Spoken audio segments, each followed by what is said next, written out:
The classroom erupted in laughter, a cruel, jagged sound that sliced through the air like a blade. Mia froze, her hands clutching the torn fabric of her favorite blue shirt, the one with the tiny embroidered daisies her mom had sewn on. The rip gaped across her shoulder, exposing her bra strap, and her cheeks burned as the boys at the back of the room howled. Leading them was Jake, his smirk wide and vicious, his eyes glinting with the kind of glee that only comes from someone else's humiliation. He leaned back in his chair, tossing a crumpled paper ball at her, and said, "Nice look, Mia. Did you borrow that from a thrift store dumpster?"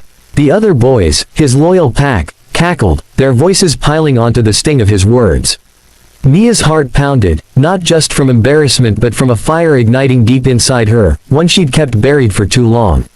In that moment, something snapped, and she wasn't going to let Jake or his crew break her again. Mia was no stranger to Jake's torment.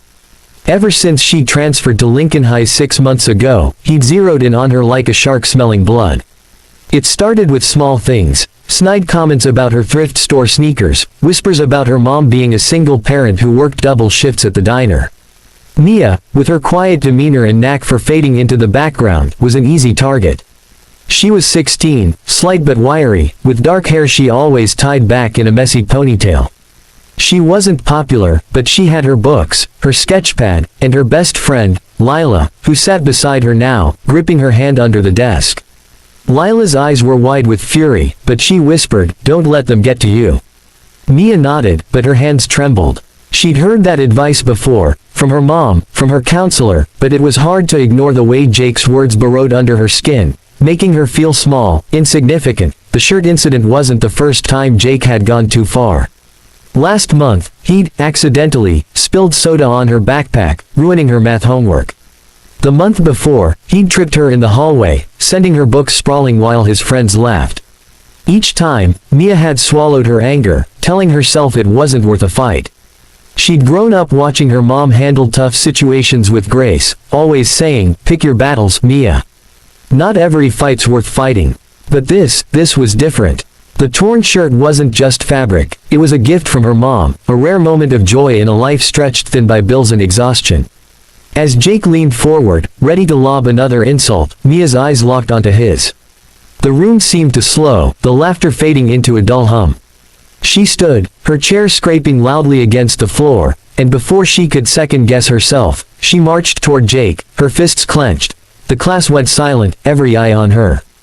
Jake's smirk faltered, but he recovered quickly, standing to meet her, towering over her by a good 6 inches. "What's this, Mia? Gonna cry about your shirt?" he taunted, his voice dripping with mock pity. Mia didn't answer. Her pulse thundered, but her mind was clear. She'd taken self-defense classes last summer, not because she wanted to fight but because her mom insisted she know how to protect herself. Now, those lessons surged back, feet planted, knees bent, core tight. Jake stepped closer, too confident, too careless. In one swift motion, Mia grabbed his arm, pivoted, and used his own momentum to slam him onto the floor. The thud echoed, followed by a collective gasp. Jake lay there, stunned, his breath knocked out of him, while his friends stared, mouths agape. The teacher, Mr. Grayson, who'd been distracted at his desk, snapped to attention. "Mia, what's going on?" he barked, rushing over. Mia stood over Jake, her chest heaving, her torn shirt forgotten in the rush of adrenaline. "He tore my shirt," she said, her voice steady despite the chaos in her mind. "He's been bullying me for months." Jake scrambled to his feet, his face red, but before he could retort, Lila jumped up. "She's telling the truth, Mr. Grayson. Jake and his friends have been picking on her all year." Other students murmured in agreement, some reluctantly, others with surprising conviction. Mia realized, for the first time, that she wasn't as invisible as she'd thought.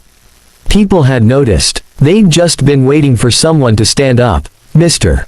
Grayson sent Jake and his friends to the principal's office, but the damage was done, not just to Mia's shirt but to the fragile balance of power in the classroom. Word of the body slam spread like wildfire, and by lunch, Mia was a legend.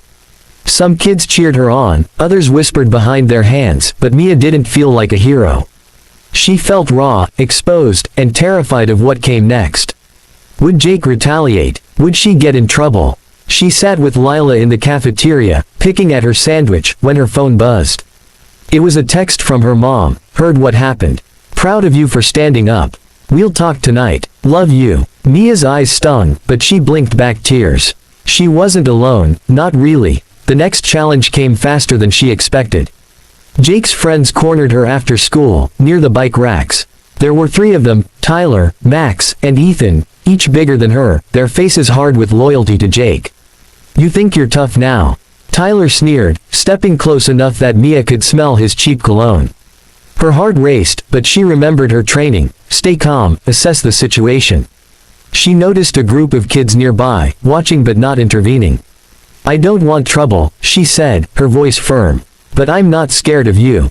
Max laughed, but it was nervous, and Ethan hesitated, glancing at the growing crowd. Mia realized her advantage. They didn't want an audience.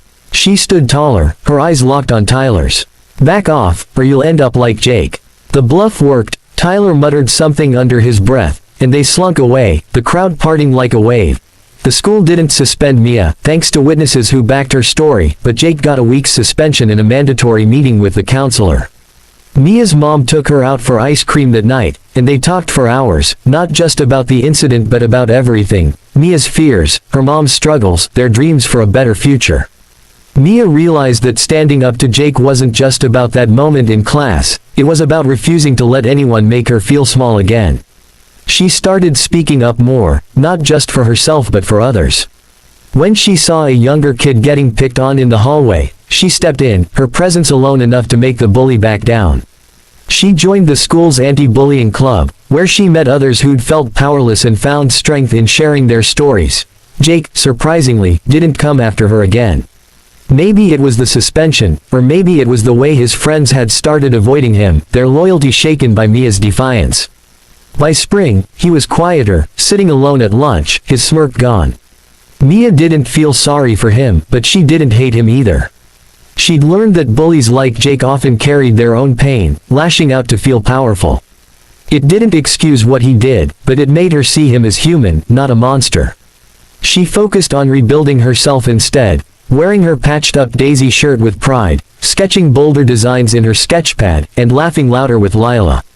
The challenges hadn't disappeared. There were still whispers, still moments of doubt, but Mia faced them with a new kind of strength. As the school year ended, Mia stood in front of the anti-bullying club, sharing her story at their first school-wide assembly. Her voice shook at first, but it grew steadier with every word. I used to think staying quiet would keep me safe, she said, her eyes sweeping the crowd. But silence just lets bullies win. Standing up isn't about fighting, it's about showing them you're not invisible. The applause was soft at first, then thunderous, and Mia felt something shift inside her. She wasn't just the girl who body slammed a bully. She was Mia, who'd found her voice, who'd turned pain into power. And as she stepped off the stage, her mom's proud smile in the audience, she knew she'd carry that strength forever, no matter what came next.